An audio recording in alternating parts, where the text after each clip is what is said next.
Amados, estamos aqui mais uma vez para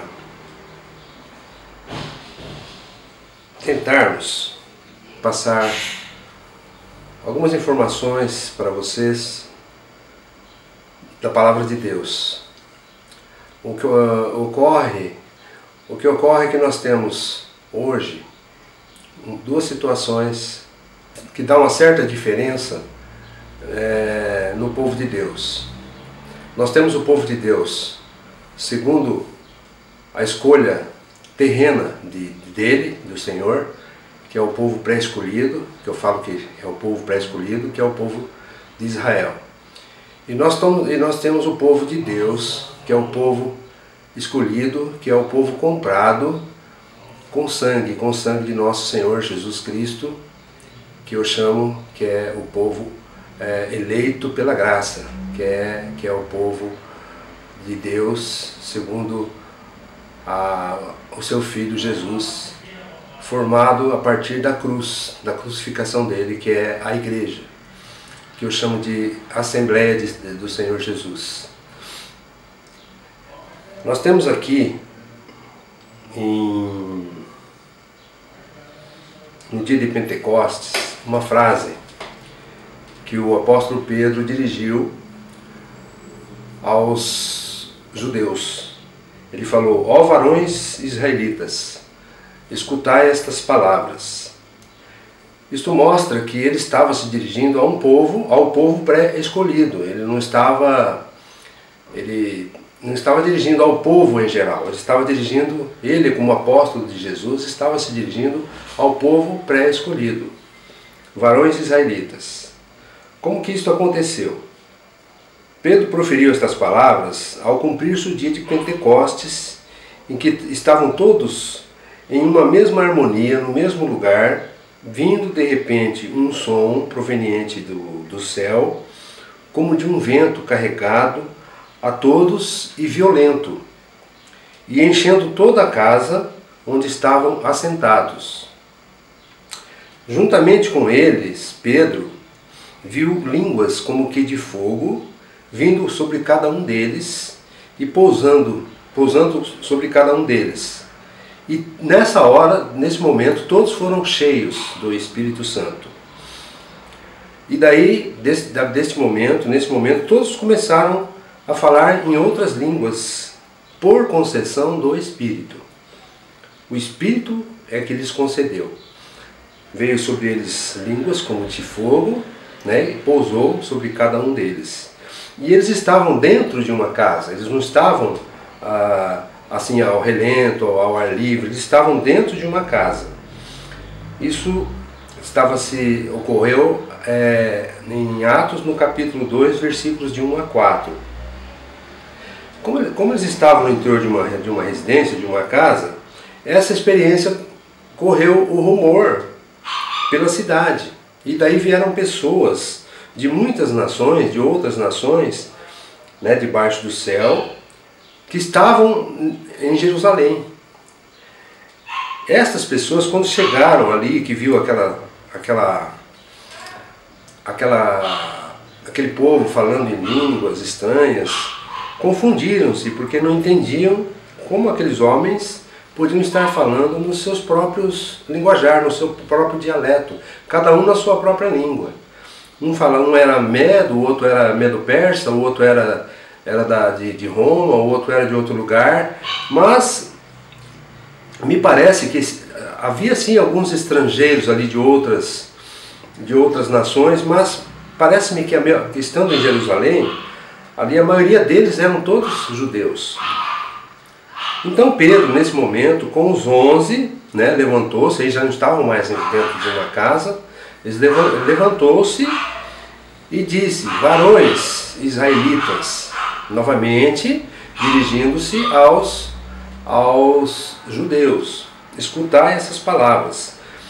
Isso que vocês estão vendo é o que foi dito pelo profeta Joel. E começou a falar. E acontecerá nos últimos dias, diz Deus, que derramarei proveniente de junto do meu Espírito sobre toda a carne.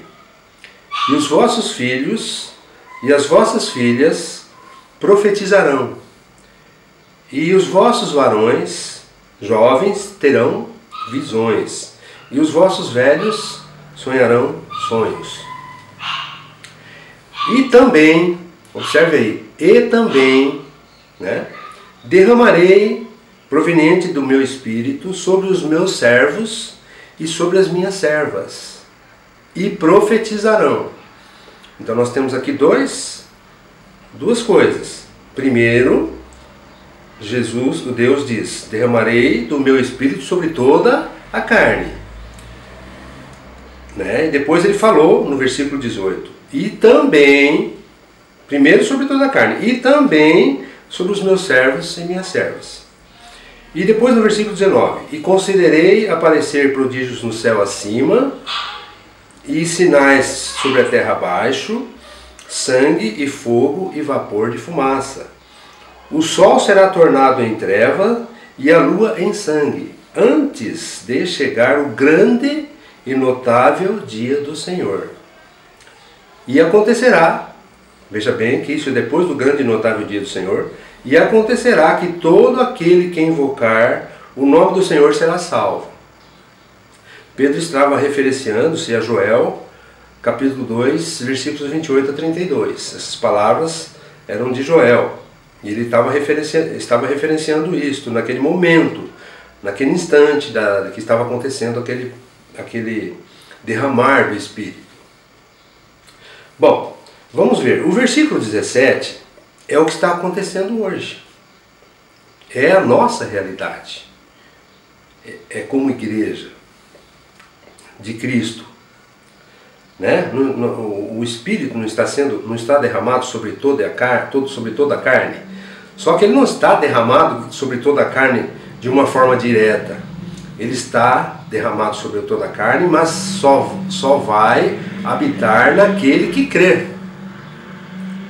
O Espírito está aí, entendeu? Ele está em nós, mas somente no que crê. Aquele que ainda não creu, ainda que o Espírito esteja derramado, ele não recebe o Espírito nele, na pessoa dele. Precisa entender isto. Então o Espírito está derramado, e essa parte já está ocorrendo. Né? Então isso está, o que está acontecendo? Quem é que está recebendo o Espírito? A igreja. A igreja está recebendo o Espírito, e consequência, os filhos e as filhas profetizam, né? Os varões têm visões, os varões jovens têm visões, e velhos têm sonhos. Isto é real, isso acontece. Mas o versículo 18, esse e também derramarei, isso já está acontecendo? Derramarei sobre o meu espírito, sobre os meus servos e sobre minhas servas. Isso está acontecendo, ou já aconteceu, ou vai acontecer. Quem são esses meus servos e minhas servas? Pois é, os versículos 19, 20 e 21 só vai acontecer depois que o Espírito for derramado sobre os meus servos e minhas servas. Isto não aconteceu. Os servos e servas que ele está se referindo aqui são o povo pré-escolhido de Deus, o povo de Israel, que é povo de Deus, que é povo pré-escolhido de Deus e é povo santo de Deus. Mas eles ainda não receberam o Espírito. Por quê? Porque agora é que nós vamos verificar esta situação. Eles têm o Espírito para vir sobre eles como promessa, mas não aconteceu. Por quê? Vamos lembrar o que João falou no capítulo 1, versículo 11. Ele veio para o que era seu, para as suas próprias coisas, e os seus próprios compatriotas não o receberam. Pergunto, eles receberam Jesus até hoje? Com exceção daqueles que creem, claro. Não receberam, eles ainda não receberam Jesus, eles não creem. Mas depois desse dia de Pentecostes, eles ainda tiveram uma outra chance para receber Jesus. Vamos ver. Lá em Atos 6, versículos de 8 a 10. E Estevão, cheio de fé e de poder, fazia prodígios e grandes sinais entre o povo. E levantaram-se alguns daqueles que eram provenientes da sinagoga, aquela chamada Sinagoga dos Libertados, e da Sinagoga dos Sirineus, e da Sinagoga dos Alexandrinos, vejam que eram todos judeus, que são da Cilícia e da Ásia, disputavam com Estevão. E eles, essas pessoas judaicas, não podiam resistir à sabedoria e ao espírito com que Estevão falava. Estevão era judeu e pregava a Cristo no Espírito, porque o Espírito foi derramado nele, para seus irmãos judeus. Então, Deus disse que ia derramar sobre toda a carne, naquela primeira etapa. E Estevão era judeu e já estava falando no Espírito. Estevão agora, qual era a situação do judeu? Estevão agora, qual era a situação dele? Ele era judeu ou era da igreja? Sendo judeu e recebendo e crendo em Cristo, ele saiu daquela condição de pré-escolhido e passou para escolhido de Deus sob o Filho, sob as benesses do Filho. Então Estevão agora já não tinha aquela cidadania judaica dali daquela região. A cidadania de Estevão agora era celestial, era do céu. Então ele estava no Espírito, né, e estava pregando para os judeus. Após longo discurso histórico do judaísmo, finalizou com estas palavras: ó homem de pescoço duro e incircuncisos no coração e nos ouvidos, vós sempre resistis ao Espírito Santo. Olha o que ele diz: sempre resistis ao Espírito Santo. Então, mesmo antes de Jesus Cristo, o Espírito Santo era enviado para eles, mas não era derramado. Era enviado individualmente para pessoas e eles resistiam ao Espírito. Né? Então, é o que Estevão está falando aqui. Vós sempre resistis ao Espírito Santo. Como fizeram os vossos pais, do mesmo modo vocês estão fazendo. Qual dos profetas vossos pais não perseguiram? Até mataram aquele, havendo pré-anunciando a respeito da vinda do justo. O justo era Jesus, do qual vós agora tendes vos tornado traidores e homicidas. Ele estava falando aqui de João Batista, que anunciou Jesus, a vinda de Jesus, e do próprio Jesus, que eles foram traidores e homicidas. Lá em Atos 7, 51 e 52, Estevão estava falando essas palavras. Lembramos novamente que ele, Jesus, veio para as suas próprias coisas e os seus próprios compatriotas não o receberam. Jesus mesmo disse: eu não vim senão para as ovelhas perdidas de Israel. Isso é importante. Isso é importante no contexto da igreja agora. E aconteceu o que depois que Estevão falou essas palavras para eles? E eles, ouvindo isto, de raiva, eram como que cerrados ao meio nos seus corações, rangiam os seus dentes contra Estevão. Mas ele, cheio do Espírito Santo, fixou os olhos para dentro do céu, viu a glória de Deus e Jesus à direita de Deus. Jesus, homem, à direita do Pai. E Estevão disse: eis que vejo agora os céus abertos e o Filho do Homem se postado à mão direita de Deus.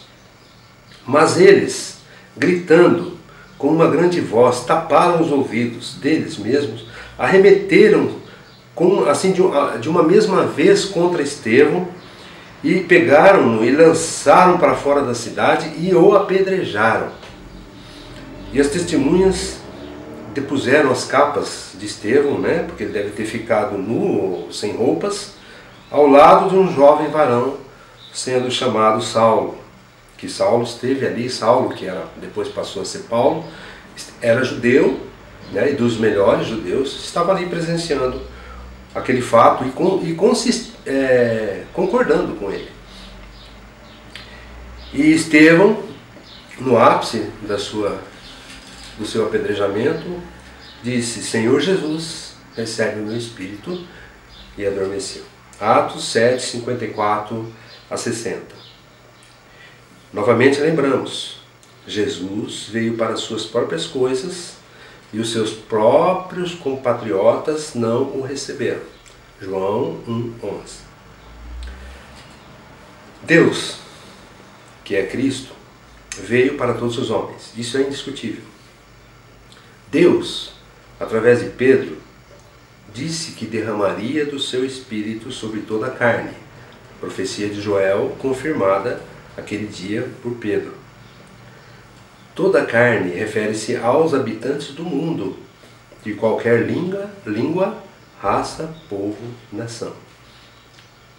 Mas não é que a carne está assim, o Espírito está derramado em toda a carne.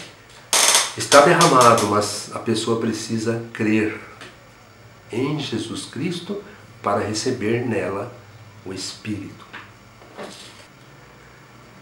Igualmente, na profecia de Joel, derramaria do seu Espírito sobre seus servos e servas, que são os amados do Pai. Se houvesse acontecido isto, vamos fazer aqui uma hipótese. Se isto houvesse acontecido, né, essa segunda parte do Espírito sobre toda a carne, eu vou falar aqui de uma forma especulativa, né, até onde eu posso ir, até onde me permito ir. Esse povo receberia Jesus, esse povo pré-escolhido receberia Jesus, né? Receberia o Espírito neles, nós também receberíamos, nós aqueles que acreditássemos, e o que aconteceria? Aconteceria que o reino do Messias seria implantado. Aquele reino do Messias que eles tanto aguardavam. Desenhava-se naquela oportunidade o evangelho do reino para todos os homens, no qual eles estariam figurando também. Mas não quiseram. Quer dizer, se eles houvessem recebido o Filho, nós não seríamos salvos? Seríamos. Seríamos pela pregação do evangelho deles também, para nós. Assim como Paulo, Pedro e outros receberam o Evangelho, se o povo deles tivessem recebido, nós estaríamos agora também como igreja acreditando e crendo neles. Então seria uma outra etapa da história bíblica, vamos dizer assim. Mas não, por algum motivo que nós agora não podemos trabalhar em cima, não é agora permitido para nós sabermos, eles rejeitaram. A Bíblia diz que Deus endureceu o coração deles até hoje. Estão com o coração endurecido até hoje. Eles estão ainda trabalhando naquela situação da lei mosaica. E tanto assim, né, que Jesus, quando pregava para eles, falou: e este evangelho, as boas novas do reino, será pregado em todo o mundo para testemunho de todas as nações, né? E então virá o fim. Então vocês vejam, o evangelho do reinar, né, do reino, seria pregado em todo o mundo para testemunho a todas as nações. Jesus estava falando para eles, como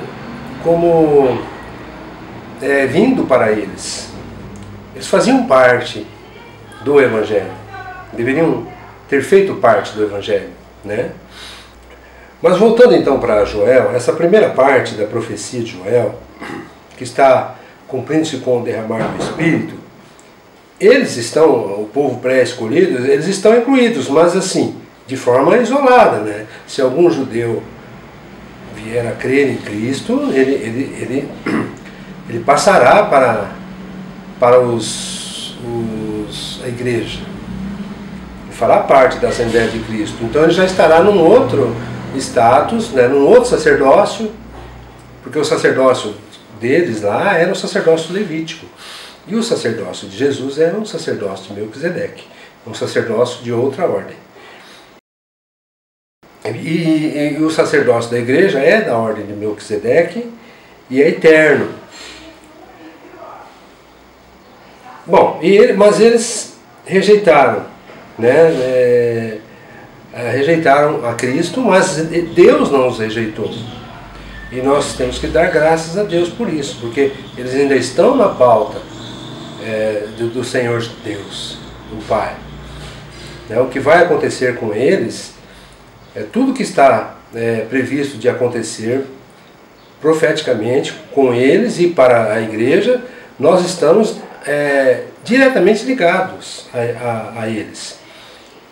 E lá no final em Apocalipse, os portões da Jerusalém do céu, da noiva do Cordeiro, lá constam os fundamentos dos apóstolos e os 12 patriarcas, né, das tribos de Israel, nos fundamentos do muro.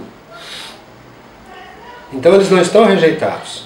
Só que desse dia que Pedro falou essas palavras, né, até hoje, tem um hiato, ou tem um espaço, um interregno, vamos dizer assim, que passou-se a falar então não assim do Evangelho do Reino propriamente dito, mas que é também o Evangelho do Reino, mas o Evangelho da Graça, ou dispensação da graça, como é falado pelos teólogos.